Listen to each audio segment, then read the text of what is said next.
Hey ATMA TV, it's Ben on day 2 here at ATMC 19 and we're here with Sean Keenan, who's just come off stage from his awesome presentation. Sean, how was the atmosphere in there?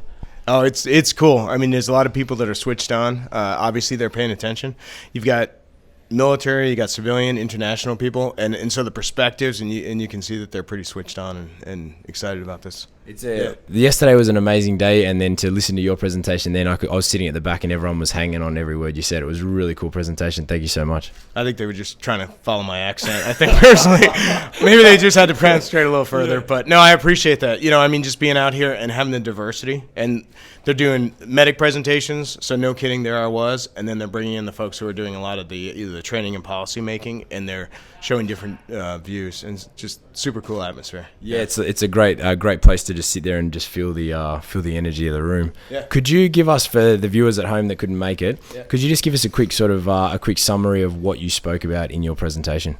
Sure. So I talked about prolonged field care. I think there's a lot of maybe misconceptions or what. So we just talked about the operational problem of sending Special Forces medics to Africa and how that started the whole thought process. And I just tried to kind of lay the foundation of that and then talk about how practically somebody who perhaps is experiencing those same challenges, how they might be able to then put it into their practice. And so I think it was fairly well received. Of course, relatively short, but I think we gave them some good stuff to think about. Yeah, and I like how you said there's a lot of similarities in our country where there's a great deal of distance between cities, and some of those photos you showed between Africa and Australia, everyone really started ticking, even if they didn't think PFC was something they had to consider. By the end of that presentation, you could see those notes increasing and the photos increasing. It was awesome. Yeah. So now that you've done your presentation, what are you looking forward to next about ATMC 19? Getting a beer and not having to worry about tweaking my presentation. Awesome.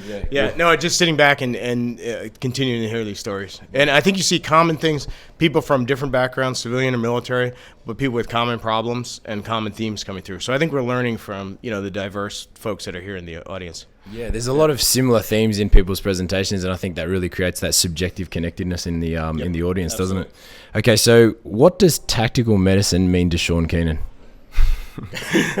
Tactical medicine, it's about providing for the guys and doing it in such a way that you ensure their survivability, but that you're able to enable a mission. And so medicine is not something that is separate from tactics. It's something that enables a mission. And so the biggest challenge, I think, is taking all of the experts and the best practices and then plugging that into a realistic operational scenario.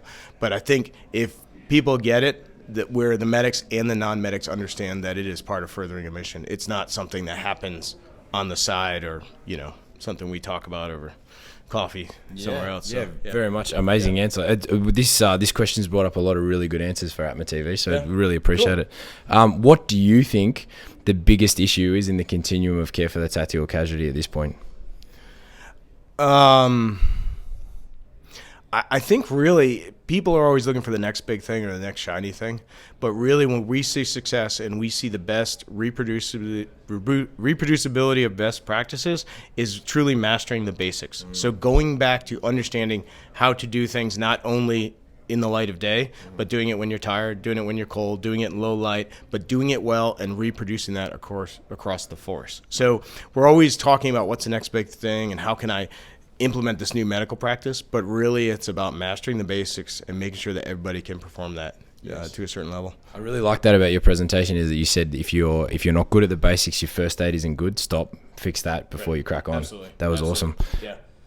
Now we're going to have a little quiz, okay? Like little rapid fire quiz just to get to know Sean, all right? Soft TW or CAT? CAT, because it's what I'm familiar with. Okay. They both work great. Yeah. CT6 or Slishman traction splint? You've had some interesting. Yeah, I know. I say neither because I'm not carrying them. Just a SAM splint and tape it to the leg and move on. Good first answer of that. I love it. Improvise, overcome, adapt. Yeah. Quick clot or Celox? Quick clot. Again, what I'm familiar with. Roger. Beer or wine? Oh, it's easy. Beer. Come on, give me something hard. Taxi or Uber? That's a great question. Whatever's in front of me right then. Generally, if I have to work technology, I'm just going to go with what's in front of me, especially if I had some beer. Okay. Refer back to the previous question. Or jump in whatever your mate's organised already. Yeah, exactly, right. Yeah. How are we getting home? Okay, iPhone or Android? iPhone. It's just easy. I'm not a technology guy. Yeah, same here.